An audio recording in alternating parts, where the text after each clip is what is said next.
Lecture de la compilation post-mortem des écrits de Ellen G. White intitulée Message choisi, volume 2,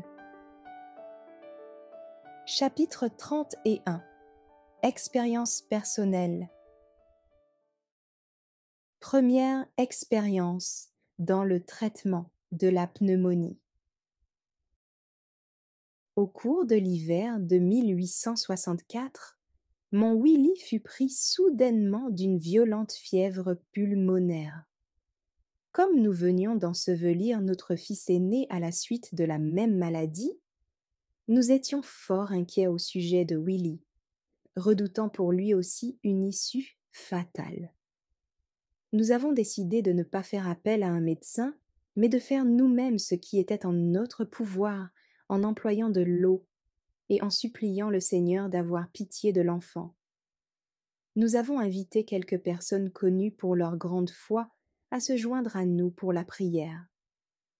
Nous avons eu le sentiment de la présence et de la bénédiction de Dieu. Le lendemain, Willy se sentait très mal. Il délirait. Il semblait ne pas me voir ni m'entendre quand je lui parlais. Son cœur avait un battement irrégulier par soubresaut.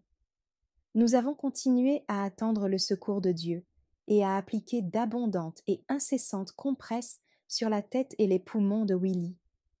Il n'a pas tardé à recouvrer ses naissances. Il éprouvait une vive douleur au côté droit et ne pouvait pas du tout se coucher sur ce côté-là. On put atténuer cette douleur avec des compresses d'eau froide, en variant la température de l'eau d'après le degré de fièvre. Nous avons eu soin de tenir au chaud ses mains et ses pieds. Nous attendions une crise pour le 7e jour. Sa maladie ne nous laissait guère de repos, si bien que nous dûmes le confier à d'autres personnes les 4e et 5e nuits. Mon mari et moi avons été fort inquiets le 5e jour, l'enfant ayant eu une autre hémorragie et beaucoup toussé. Mon mari a passé de longs moments en prière. Ce soir-là, nous avons laissé l'enfant à des personnes de toute confiance. Avant de se retirer, mon mari prononça une longue et fervente prière. Tout à coup, il cessa de s'inquiéter et crut entendre une voix qui lui disait « Va te reposer, c'est moi qui prendrai soin de l'enfant. » Je me sentais si mal que je ne pus trouver le sommeil pendant plusieurs heures. Ma respiration était difficile. Bien que je fusse dans une vaste chambre, je me levai et ouvris la porte donnant sur une grande pièce. Immédiatement soulagée, je pus enfin m'endormir. J'ai rêvé qu'un médecin expérimenté se tenait auprès de mon enfant, surveillant attentivement sa respiration, une main sur le cœur et l'autre sur le pouls. Se tournant vers nous, il nous dit « La crise est passée, il a connu sa plus mauvaise nuit. Il va se remettre rapidement, n'ayant pas à lutter contre l'influence néfaste de drogue. La nature a accompli noblement sa tâche, qui consiste à débarrasser l'organisme de ses impuretés. » Je lui ai dit combien je m'étais sentie mal, ne pouvant respirer qu'avec peine, et comment j'avais été soulagée en ouvrant la porte. Il me dit alors « Ce qui t'a soulagée aura le même effet sur l'enfant. Il a besoin d'air. Vous l'avez tenu trop au chaud. La chaleur qui se dégage d'un poêle est nuisible et serait mortelle si un peu d'air ne filtrait à travers les interstices des fenêtres. Cette chaleur ôte à l'air sa vitalité et affaiblit les poumons.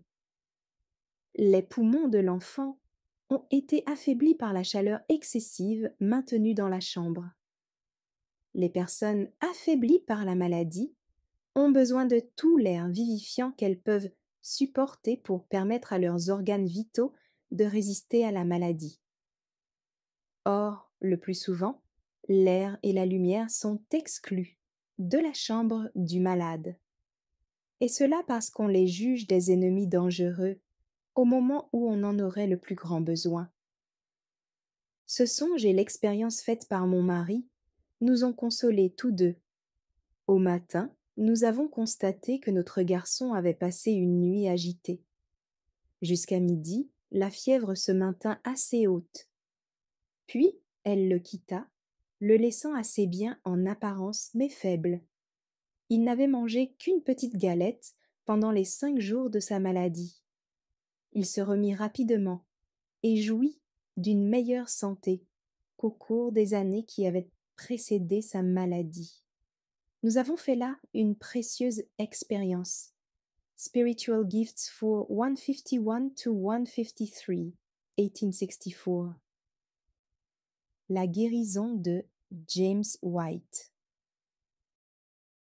Alors que mon mari assumait de lourdes responsabilités à Battle Creek, il y a de cela bien des années déjà, 1865, il éprouva un épuisement nerveux. Sa santé déclina rapidement. Pour finir, il fut si affaibli dans son esprit et dans son corps que tout travail devint impossible. Mes amis me dirent « Madame White, votre mari va mourir ». Je décidai alors de le transporter en un lieu plus favorable à son rétablissement. Sa mère me dit « Hélène, il vous faut demeurer ici et prendre soin de votre famille. » Je lui ai répondu « Maman, je ne puis laisser se détériorer entièrement ce cerveau puissant. Je vais m'efforcer, avec l'aide de Dieu, de sauver le cerveau de mon mari. J'ai vendu mes tapis pour me procurer l'argent du voyage. Avec cet argent, j'ai acheté un chariot couvert et j'y ai mis un matelas sur lequel le père put se coucher. Nous nous mîmes en route pour Wright, Michigan, accompagnés de Willie, qui n'avait alors que 11 ans. Au cours du voyage, Willie essaya en vain de placer le mort dans la bouche d'un des chevaux. Alors je dis à mon mari « Appuie-toi sur mon épaule et viens mettre le mort. » Mais il ne voyait pas la possibilité de le faire. « Oui, tu le peux, lui dis-je, lève-toi et viens. » Il se leva et réussit à mettre le mort. Dès lors, il savait qu'il aurait à le refaire la fois suivante. Je me suis efforcée constamment d'occuper mon mari à de petites choses. Je ne le laissais jamais oisif, mais toujours actif. C'est là la méthode que devraient suivre médecins et aides dans nos sanatoriums. Faites avancer le patient pas à pas, si occupé qu'il n'ait pas le temps de ruminer son mal. Stimulez l'activité physique et mentale. Souvent des frères sont venus nous demander conseil. Mon mari ne désirait voir personne. Quand des visites arrivaient, il se retirait dans une autre pièce. Le plus souvent, néanmoins, avant qu'il se fût rendu compte de la présence de quelqu'un, je lui amenais la personne et lui disais « Mon mari, voici un frère qui a une question à poser, et comme tu peux mieux répondre que moi, je te l'amène. » Ne pouvant se dérober, il était bien obligé de rester dans la chambre et de répondre à la question. De cette manière et de bien d'autres, je faisais travailler son esprit, qui n'aurait pas tardé à s'éteindre sans cet exercice constant. Mon mari faisait chaque jour une promenade. Par une tempête de neige d'hiver, il pensa ne pas pouvoir sortir et s'exposer au froid. Je suis allée trouver frère Root et lui ai dit « Frère Root, avez-vous une paire de bottes de rechange ?» La réponse ayant été affirmative, je lui ai dit « J'aimerais vous les emprunter ce matin. » À l'aide de ces bottes, je marchai un demi-kilomètre par une neige épaisse. De retour, je demandai à mon mari de faire sa promenade. Il me dit ne pouvoir la faire par un temps pareil.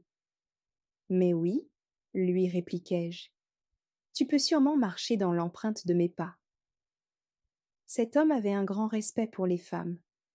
Quand il vit mes empreintes, il pensa que si une femme avait été capable de marcher dans la neige, il le pouvait aussi. C'est ainsi que, ce matin-là, il fit sa promenade habituelle. Au printemps, il y avait des arbres et un jardin à soigner. Je dis à mon fils « Willy, Achète s'il te plaît 3 bêches et 3 râteaux. Je dis bien 3. Quand il les apporta, je lui dis de prendre pour lui l'une des bêches et d'en donner une autre à son père. Celui-ci fit quelque objection, mais accepta néanmoins. M'étant saisi d'une bêche moi aussi, nous nous mîmes au travail. En dépit des ampoules dont mes mains se couvraient, je pris la tête. Le père suivait comme il pouvait. Par des méthodes analogues, je me suis efforcée de coopérer avec Dieu au rétablissement de mon mari. Et le Seigneur nous a bénis abondamment. Je prenais toujours mon mari avec moi quand je sortais en voiture, à cheval. Il m'accompagnait partout où je devais prêcher. J'avais régulièrement une tournée de réunions. Il refusait de monter sur l'estrade quand je prêchais. Après bien des mois, je lui dis « Cette fois-ci, mon mari, tu vas monter sur l'estrade ?» Il ne tenait pas à le faire, mais j'insistais et le fis monter avec moi. Ce jour-là, il parla à l'auditoire. Malgré la présence de beaucoup de non-croyants dans la salle de réunion, je ne pus m'empêcher de pleurer pendant une demi-heure. Mon cœur débordait de joie et de reconnaissance. Je savais que la victoire était acquise. La récompense d'un effort persévérant. Après avoir ainsi coopéré avec Dieu pendant 18 mois en vue du rétablissement de la santé de mon mari, je le ramenai à la maison et le présentai à ses parents. « Papa, maman, voici votre fils. » « Hélène, dit sa mère, il n'y a que Dieu et vous-même à remercier pour cette merveilleuse guérison.